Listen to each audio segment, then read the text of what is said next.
Welcome back, sir. I am Jarvis, your personal assistant. Battery level of your vehicle is low. Please tap your finger again to start the engine, or let it go to turn it off automatically.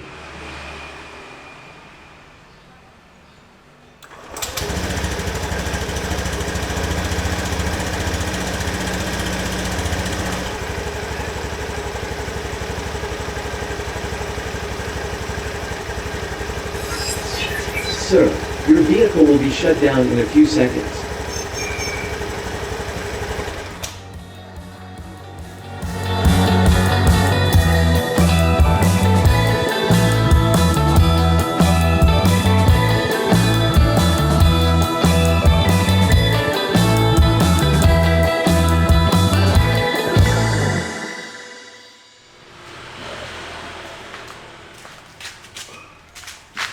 Memori pecah.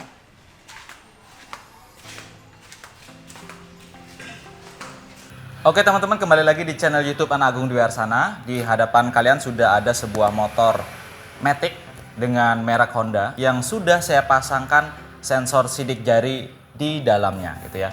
Jadi kemarin saya dan Dodo membongkar sepeda motor ini untuk memasangkan atau menginstalasi sebuah sistem sidik jari yang dimana sensor sidik jarinya sekarang lebih model baru daripada sensor sidik jari yang saya pasang di Kawasaki Ninja 2 tahun lalu gitu ya. Sensor sidik jari yang model baru sekarang ini itu pemasangannya mungkin saya bisa bilang lebih mudah daripada sensor sebelumnya. Karena teman-teman bisa lihat sensornya terpasang dengan sangat rapi di bagian sini ya. Dan itu juga tidak menyulitkan kita meletakkannya karena cuma tinggal cari bidang datar dari sepeda motor kalian, itu sudah bisa kita buatkan lubang lalu masukkan dan kencangkan seperti baut seperti itu aja. Itu sudah pas di bodinya gitu ya. Dan mungkin di awal video teman-teman sudah lihat bagaimana cara menyalakan sepeda motor dengan menggunakan sidik jari. Ada ring LED atau cahaya LED yang berpendar pada saat kita menempelkan sidik jari. Sebenarnya ada 3 jenis LED yang bisa kita tampilkan, yaitu warna biru, warna merah, dan juga warna ungu. Jadi ada 3 warna LED yang bisa kita tampilkan. Hanya saja di sini saya memprogram dua saja, yaitu biru dan merah. Kita bisa memprogramnya warna ungu jika terjadi kesalahan sidik jari atau pada saat starter, itu bisa aja. Karena di video sebelumnya itu saya sudah memprogram pada saat kita tempelkan sidik jari dan kita tahan lama, dia motornya akan menyala.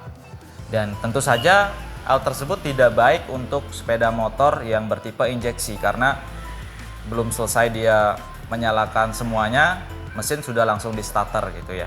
Akhirnya sistemnya saya rubah, kita tempelkan sidik jari untuk menyalakan kontak dan tunggu beberapa saat barulah kita tempel lagi untuk menyalakan mesinnya. Kembali lagi ke sistem yang sebelumnya. Saya akan coba ulangi sekali lagi. Saya akan tempelkan sidik jarinya. Welcome back, sir. Maka teman-teman bisa lihat ada warna LED biru yang berpendar, Battery level of your vehicle yang is artinya low. sidik jari saya Please tap your benar gitu finger ya. again to start the engine, or let it go to turn it off automatically. Jadi kalau saya biarkan tidak menghidupkan atau tidak melanjutkan menempelkan sidik jari, maka kontak akan otomatis mati dalam waktu beberapa detik. Oke? Sir, your vehicle will be shut down in a few seconds. Seperti itu. Tapi kalau kita lanjutkan menempelkan sidik jari, maka dia akan langsung menyalakan mesin. Sebenarnya sistemnya mau seperti apa itu tergantung dari teman-teman yang memprogram. Mau kita tempelkan tahan langsung semuanya menyala, mau kita tempelkan untuk kontak aja lalu tempelkan sidik jari lagi untuk menyalakan mesin, itu tergantung dari teman-teman yang memprogram gitu ya. Dan sistemnya apakah menggantikan kunci yang sudah ada atau bisa bekerja barengan, jadi kontak kunci kita on kan dulu baru bisa mengaktifkan sistem sidik jarinya, itu tergantung dari teman-teman instalasinya gitu ya. Mau dia dirangkai seri terhadap sistem yang sudah ada atau dirangkai paralel pada sistem yang sudah ada. Kalau di sini saya menggunakan sistem paralel sehingga kunci kontak itu masih bisa berfungsi dan kunci sidik jari juga bisa digunakan. Kalau digunakan secara berbarengan bisa aja, tapi itu meniadakan fungsi salah satunya gitu. Misalkan kontak on, terus kita tempel sidik jari, ya sama aja. Semua udah pada posisi on, ya nggak ada gunanya lagi gitu ya. Dan pertanyaan yang sering muncul adalah apakah sistem ini langsung mengunci stang atau leher gitu ya. Jadi kalau kita bongkar pada Honda Scoopy ESP ini, penguncian stangnya itu langsung ada pada rumah kuncinya.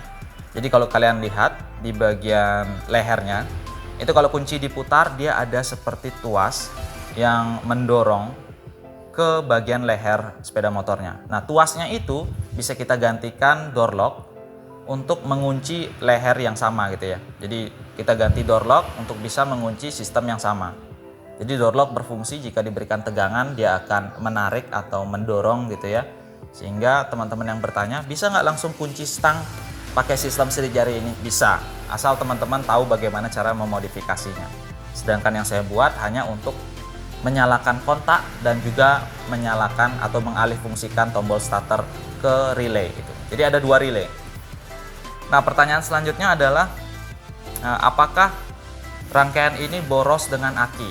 Oke, setelah saya tes, rangkaian yang saya rangkai ini menggunakan switch transistor, belum menggunakan MOSFET dalam menyalakan sistemnya, dan diukur arus yang terbaca pada saat dia standby 0,03 ampere gitu ya. Jadi hampir setara dengan menyalakan 1 buah LED. Cukup rendah arusnya, tapi tetap saja ini masih tinggi. Tapi kalau kalian menggunakan motor minimal 4 kali dalam seminggu, itu tidak akan menguras aki motor kalian gitu ya. Tapi jika ingin lebih hemat lagi, mungkin kita harus riset lagi bagaimana agar rangkaian switch transistor yang saya gunakan di rangkaian ini menggunakan MOSFET, mungkin lebih efisiennya lebih tinggi lagi. Dan pertanyaan yang paling sering ditanyakan adalah apakah sensor ini anti air? Apakah sensor ini bisa digunakan jika terkena air? Nah, seperti itu. Itu pertanyaan yang paling sering ditanyakan. Jadi handphone yang harganya belasan juta pun kalau dia terkena air sensornya tidak akan bisa digunakan. Sehingga kalau sensor model seperti ini, saya sarankan untuk memasangkan rumahnya gitu ya. Ada rumahnya sehingga pada saat hujan dia tidak terkena air. Yang penting pada saat menempelkan itu jarinya tidak basah, permukaan sensornya tidak terkena air, itu aja. Tapi kalau sensornya anti air atau enggak, kita akan coba.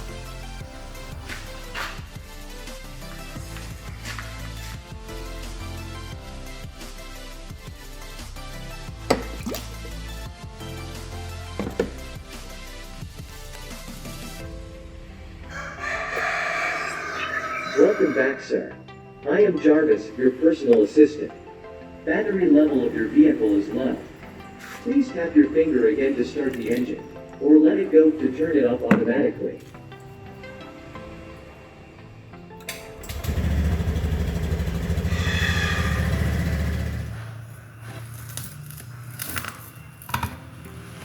Nah, kadang-kadang teman-teman yang lain juga ingin suaranya, ada yang ingin bahasa Indonesia, ada ingin bahasa Jawa, ada yang ingin bahasa daerah mereka. Apakah bisa diterapkan di alat ini? Itu sangat bisa, karena modul suaranya itu menggunakan DF player yang di dalamnya sudah terekam file yang akan dipanggil pada saat momen tertentu. Misalkan pada saat sidik jarinya ditempel dan sidik jarinya benar, itu apa yang dibicarakan itu akan dipanggil pada file dengan nomor tertentu gitu ya. Teman-teman bisa copot memorinya dan ganti sesuai dengan suara-suara yang teman-teman inginkan gitu. Seperti ini saya cuma mengincludekan 7 suara pada modul sidik jari ini. Jadi kalau salah, kita akan coba. Jadi kalau salah, dia akan menyalakan lampu merah. Dan kalau salah 3 kali, dia akan memberitahukan bahwa kita sudah melakukan kesalahan selama 3 kali. Dan motornya itu tidak bisa digunakan lagi. Ini sudah 2 kali. Ya. 3 kali. Kalau lebih dari 3 kali, Attention! Your fingerprint is not registered. This vehicle cannot be started right now. Please try again later. dan walaupun kita menempelkan sidik jari yang benar, itu tidak akan berpengaruh. Itu untuk mencegah terjadinya orang yang mencoba-coba. Tapi kalau sistem ini teman-teman rasa kurang tepat, itu teman-teman masih bisa rubah dengan mengubah codingnya gitu ya. Codingnya sebenarnya bisa kalian ambil, kalian download pada link yang ada di keterangan video ini. Mungkin teman-teman mau coba buat. Dan juga kita coba lihat ke rangkaian PCB-nya atau layout-nya. Saya akan menjelaskan bagaimana saya merancang layout PCB-nya atau rangkaiannya gitu ya. Nah, ini adalah gambar layout yang sudah saya gambar gitu ya. Ini adalah konversi dari gambar skematik. Kalau gambar skematiknya teman-teman bisa lihat seperti ini. Dia terdiri seperti gambar komponen-komponen yang dihubungkan dengan kabel, itu namanya skematik ya kalau teman-teman yang belum tahu. Dan gambar layout PCB ini, jadi sebelum dicetak di pabrik PCB sebenarnya saya sering melihat bagaimana bentuk PCB saya sebelum saya mengirimnya ke pabrik PCB gitu.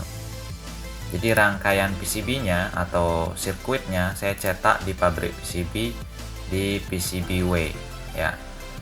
Nah, di bagian order sini teman-teman bisa lihat saya mencetak PCB di tanggal 21 April gitu ya. Dan selesai di tanggal 25 April. Jadi cuma 4 hari aja. Jadi cuma 4 hari kita sudah bisa mendapatkan kepastian PCB kita dikirim atau enggak gitu. Jadi ini gambarnya. Mungkin bagian bawahnya dan ini bagian atasnya ya. Teman-teman yang bertanya gimana sih cara menghubungkan alat ini ke sepeda motor, jadi saya jelasin. Ini ada beberapa pin ya. Jadi pin I2C di sini itu bertujuan untuk fungsi selanjutnya. Bisa kita pasang LCD untuk mengetahui tegangan aki, mungkin juga untuk mengetahui indikator bensin dan segala macam. Itu bisa kita pasangkan LCD di pin ini. Dan di serial ini juga bisa kita hubungkan modul GPS atau segala macamnya gitu ya. Jadi misalkan motornya menyala, mendeteksi sinyal GPS, deteksi lokasi, mungkin juga disambungkan dengan GPS yang sudah ada GSM-nya sehingga bisa mengirimkan titik koordinat ke nomor yang dituju, misalkan nomor pemilik sepeda motor gitu, seandainya motornya dipinjam oleh temannya.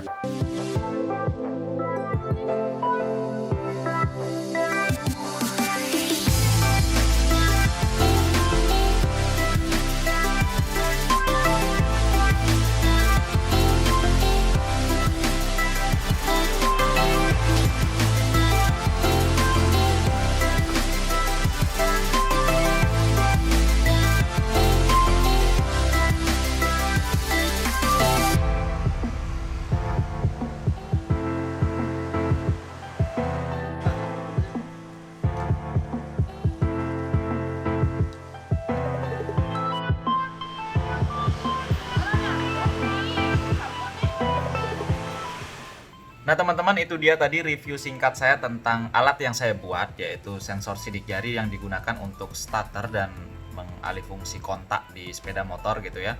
Jadi alatnya cukup kecil, PCB-nya seperti ini ya. Ukurannya hanya segini aja dan komponennya ada di atas dan di belakang PCB-nya.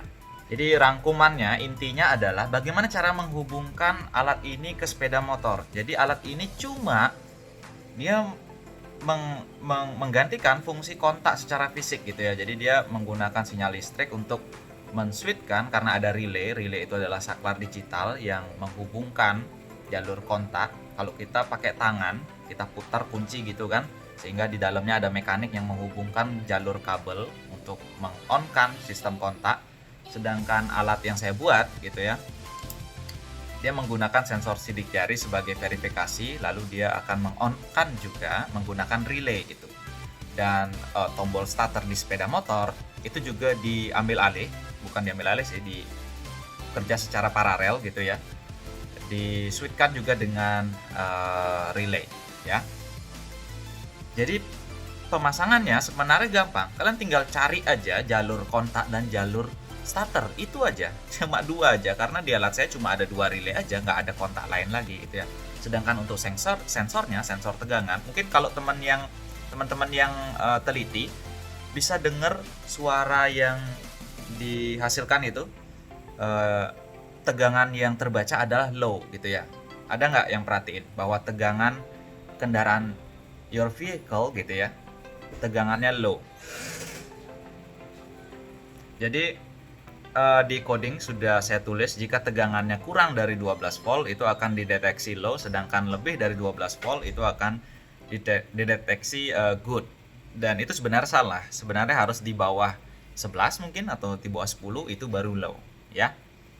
Nah, seperti itu. Dan semua filenya, info yang lebih lanjut ada di keterangan video. Silahkan cek di keterangan video untuk mendapatkan informasi yang lebih lanjutnya. Oke, mungkin sekian dulu. Dan pembahasan coding yang lebih lengkap lagi mungkin di next video. Oke, sampai jumpa.